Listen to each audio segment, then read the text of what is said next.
येत्या काही दिवसांमध्ये पावसाला सुरुवात होणार आहे। त्याच पार्श्वभूमीवरती प्रशासन हे अलर्ट मोडवर आहेत।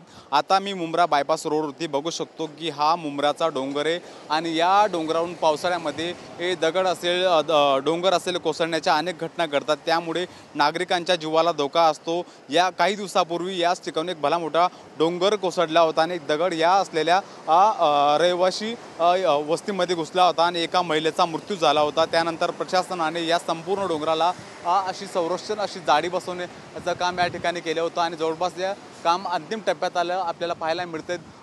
पाश्चिमात्य शैलीचा वापर करून या ठिकाणी या संपूर्ण डोंगराला एक जाळी बसवण्यात आली आहे। अतिशय आतमध्ये ही जाळी बसवण्यात आली। त्यासोबतच याला संरक्षण जाळीसुद्धा बसवण्यात आली, जेणेकरून वरून येणारा एखादी दगड असेल या जाळीमध्ये अडकला जाईल आणि लोकांचा जीव सुरक्षित होईल। याच वरतून अनेक डोंगरातून दरड कोसळण्याच्या घटना घडतात। त्यामुळे हा मुंब्रा बायपास पूर्ण जाम होतो, तासनतास ट्रॅफिक जाम होते आणि लोकांना नाहक त्रास सहन करावा लागतो। मात्र आता या मुंब्राच्या डोंगरावरती जाळी बसवल्यामुळे या ठिकाणी ट्रॅफिक कोंडी होणार नाही, त्यासोबतच लोकांना सुरक्षित प्रवास करता येईल। त्यामुळे लोकांनी निष्ठेचा श्वास या ठिकाणी सोडल्याचं आपल्याला पाहायला मिळतोय। Camera person Mohan दुबेसह Mihira Dhakane, TV9 Marathi, Mumbra, Thane.